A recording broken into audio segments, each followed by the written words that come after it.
মানুষের সবচাইতে বড় শত্রুকে বলতে পারবেন? সবচাইতে বড় শত্রু শয়তান। সবচাইতে বড় শত্রু হলো শয়তান। নফসটাকেও সে তার নফস আমাদের নফসের যে খারাপ দিক এটাও আমাদের জন্য অকল্যাণকর, আমাদের শত্রু। তবে মূল শত্রু হলো ইবলিস। ইবলিস কখন থেকে আমাদের শত্রু হলো? সে আমাদের আল্লাহ পাক যখন আদম আলাইহিস সালামকে সৃষ্টি করলেন, সৃষ্টি করার পরে এই কথা কোরআন শরীফের বহু স্থানে আল্লাহ বলছেন। সূরা বানী ইসরাঈল থেকে আমরা একটি তেলাওয়াত করি। ওয়াইদ কুলনা লিল মালাইকাতি ইসজুদু লিআদম ফাসাজাদু ইল্লা ইবলিস। যখন আমি ফেরেশতাদেরকে সিজদা করতে বললাম তখন সবাই তাকে সিজদা করল একমাত্র ইবলিস ছাড়া। ইবলিস কি ফেরেশতা? না। কিন্তু ফেরেশতাদের সিজদা করতে বলল, কিন্তু ইবলিস ছাড়া কেউ করল না। এর মানে হলো ফেরেশতাদের সাথে ইবলিসও ছিল। ফেরেশতাদের সর্দার বানিয়ে দিয়েছে তাকে। সে ফেরেশতার অন্তর্ভুক্ত না, কিন্তু তাকে তার ইবাদত বন্দেগীর কারণে মর্যাদা দিয়ে আল্লাহ তাকে ফেরেশতাদের সর্দার বানিয়ে দিয়েছে, মর্যাদা দিয়ে। আর ফেরেশতারা এমন একটা সৃষ্টি যাদের এদিক ওদিক কথা বলার কোনো সুযোগ নাই। আল্লাহর হুকুম মানতে তারা বাধ্য। এখন সবাই সিজদা করলো না কে? ইবলিস। আল্লাহ জিজ্ঞেস করলেন, قال أسجد لمن خلقت طينا قال أرأيت إن هذا الذي كرمت علي لئن أخرتني إلى يوم القيامة। সে বলেছিল, আমি এমন একজনকে কি সিজদা করব যে আপনি যাকে কাদা মাটি দিয়ে তৈরি করলেন আমি তাকে সিজদা করব? সে বলেছিল, আপনি কি ভেবে দেখেছেন আপনি এই ব্যক্তিকে আমার উপর মর্যাদা দিয়েছেন, সে কি এর যোগ্য ছিল? নাউযুবিল্লাহ। অন্যখানে বলছে যে আনা খায়রুম মিনহু খালাকতানি মিন নার ওয়া খালাকতাহু মিন তিন। আমি তার চাইতে ভালো। কেন? আমাকে আপনি আগুন থেকে সৃষ্টি করেছেন আর তাকে মাটি থেকে সৃষ্টি করেছেন। আগুন এটার মর্যাদা হলো মাটির চেয়ে বেশি, কারণ এটা থাকে উপরে আর মাটি থাকে নিচে। আল্লাহর সামনে যুক্তি প্রদর্শন করা এটা চূড়ান্ত বোকামি এবং বেয়াদবি ছাড়া আর কিছুই নয়। আল্লাহকে বলছে যে একে সিজদা করা কি আমার যোগ্য? এখন আল্লাহ পাক তাকে লানত করলেন।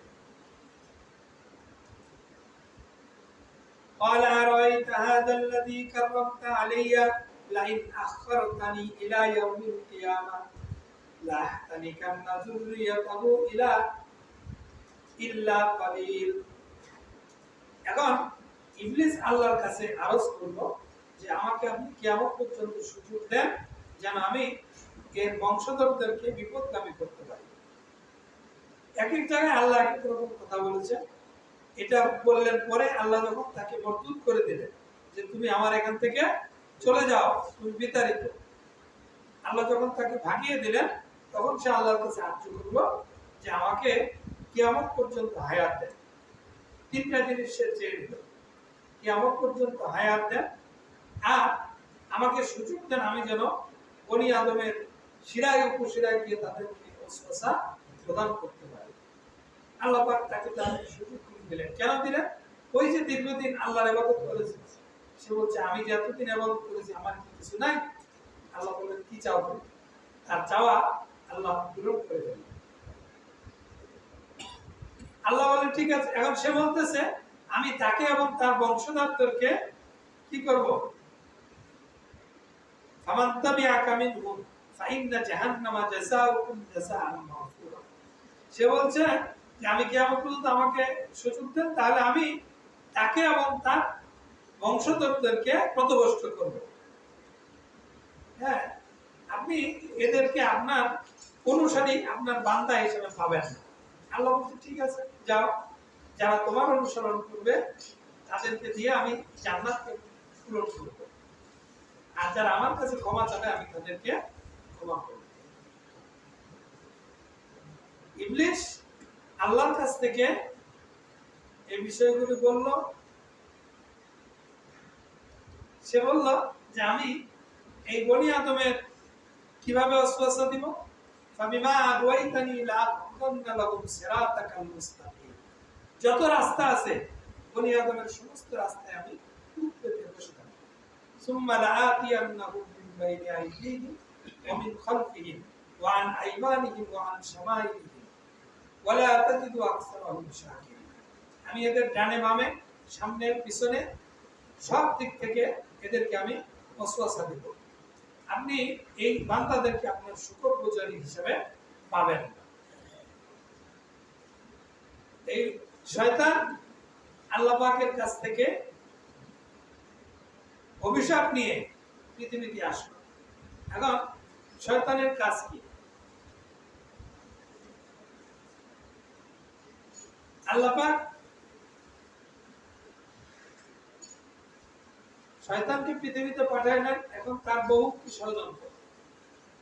এই ষড়যন্ত্র আমরা আলোচনা করার চেষ্টা করব। সে কিভাবে মানুষকে তার রাস্তায় নিয়ে যায়, তার হাতিয়ার কি কি, তার কৌশল কি, শয়তানের কৌশলগুলি আমরা আলোচনা করার চেষ্টা করব। এখানে লেখক প্রায় 13টা পয়েন্টে শয়তানের এই কৌশল 12টা পয়েন্টে আলোচনা করেছে। 1 নম্বরে হলো লজ্জাহীনতা সৃষ্টি, 2 নম্বরে হলো আল্লাহর ব্যাপারে সে মানুষকে উদাসীন করে দেয়, 3 নম্বরে হলো দুনিয়া বিমুখতা, আখিরাতকে সে ভুলিয়ে দেয়, 4 নম্বরে হলো হারাম এবং মন্দ কাজগুলি সে ভালো হিসেবে উপস্থাপন করে, 5 নম্বর হলো সে মানুষের মাঝে হতাশা সৃষ্টি করে, 6 নম্বর হলো দ্বীনের ব্যাপারে সন্দেহ সংশয় বিতর্ক সৃষ্টি করে, 7 নম্বরে হলো ইবাদতের ব্যাপারে সে ভুল ধারণা সৃষ্টি করে, 8 নম্বরে হলো অহংকার দাম্ভিকতা, এটা হলো শয়তানের একটি রাস্তা, 9 নম্বরে হলো বিভাজন বিভেদ সৃষ্টি করে মানুষের মধ্যে, এরপরে বৈরাগ্যবাদ মানে দুনিয়া থেকে বিমুখ হয়ে আল্লাহর ইবাদত করা, এটা শয়তানের একটি রাস্তা, এরপরে হলো মৃত্যুর সময় সে মানুষকে ঈমান থেকে বিমুখ মানে বিভ্রান্ত করার অপচেষ্টা চালায়, সর্বশেষ সে মানুষকে বন্ধু নির্বাচনে ধোঁকায় ফেলে। কারণ আপনার বন্ধু, আপনি কাকে বন্ধু হিসেবে গ্রহণ করলে ভালো আর কাকে খারাপ। বন্ধু মানুষকে ভালো দিকে নিয়ে যায়, বন্ধু মানুষকে খারাপ দিকে নিয়ে যায়। তাহলে 1 নম্বর বিষয় হলো শয়তান কি করে, মানুষকে লজ্জাহীনতা শেখায়। প্রথমেই দেখেন আমাদের পিতা এবং মাতা, তাদেরকে যখন আল্লাহ পাক কি করলেন, জান্নাতে জায়গা দিলেন আর বললেন যে তোমরা ওই গাছের কাছে যাবা না, ফালা তাকরাবা হাযিহিশ শাজারা, এই গাছের কাছে যাবা না। তাহলে কি হবে, ফাতাকুনা মিনাজ জালিমিন, তোমরা তাহলে কি হবে, জালেম হবে। এখন শয়তান কি করলো, ফাওয়াসওয়াসা লাহুমা শাইতানু লিয়ুবদিয়া লাহুমা মা উরিয়া আনহুমা মিন সাওআতিহিমা, শয়তান তাদের কাছে ওয়াসওয়াসা দিল যে তোমরা কি জানো যে আল্লাহ তোমাদেরকে কেন এই গাছের কাছে যেতে নিষেধ করেছেন। তাদেরকে শয়তান ওয়াসওয়াসা দেওয়া শুরু করলো আস্তে আস্তে।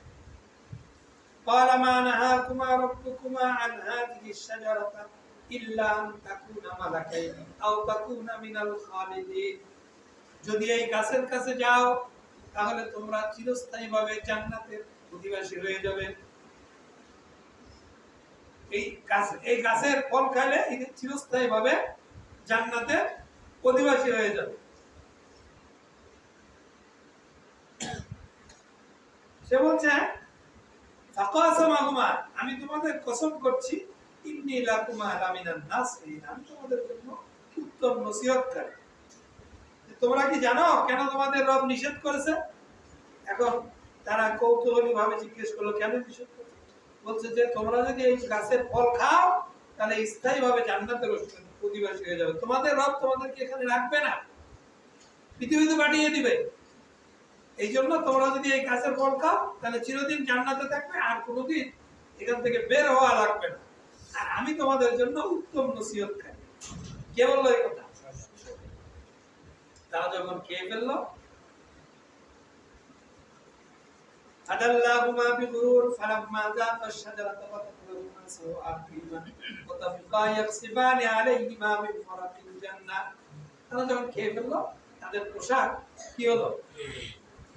জান্নাতি পোশাক খুলে ফেলে। তাহলে শয়তানের প্রথম টার্গেট কি? লজ্জাহীনতা শিক্ষা দেওয়া। আর আমাদের পিতামাতা তখন কি করবে? দ্রুত তারা জান্নাতের বিভিন্ন রকম পাতা, লতা পাতা নিয়ে তারা তাদের লজ্জাস্থানকে আবৃত করবে।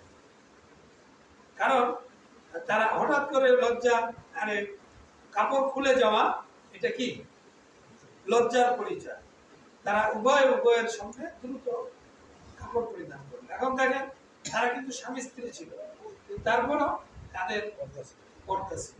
মানে পয়গম্বরের যে সম্মান মান, এটা বোঝাচ্ছে যে স্বামী স্ত্রীর সামনেও তারা একে অপরকে তাদের লজ্জাকে ঢেকে রেখেছিল।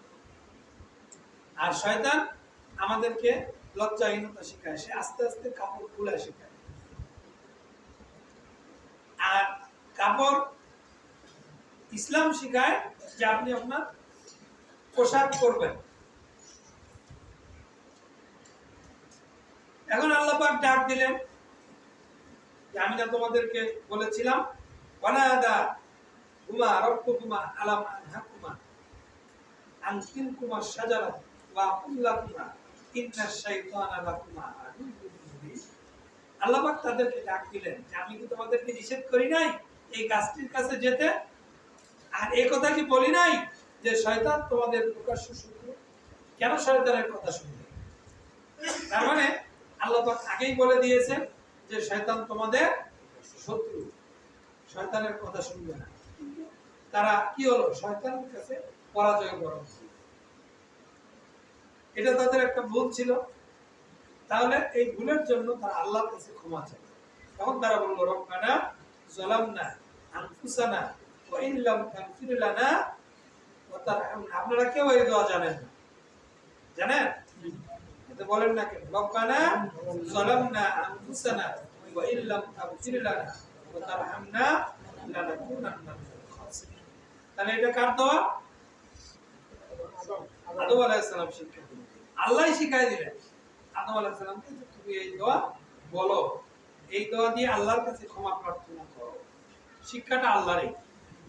তাহলে শয়তানের এক নম্বর কৌশল হলো সে নির্লজ্জতা, মানুষকে কাপড় চোপড় এটা খোলা শেখায়, আর এটার মাধ্যমেই সমাজে জেনাবে বিচার বৃদ্ধি পায়। এখন দেখেন, যারা জেনাবে বিচারের দিকে মানুষকে ডাকে, এরা কিন্তু একেবারে উলঙ্গ হয় না। অর্ধেক কাপড় খুলে, মানে অর্ধেক কাপড় খুলে আর অর্থনগ্ন অবস্থায় মানুষদেরকে নিজেদের দিকে আকৃষ্ট করার চেষ্টা করে। উলঙ্গ মানুষের দিকেও মানুষ তাকাবে না।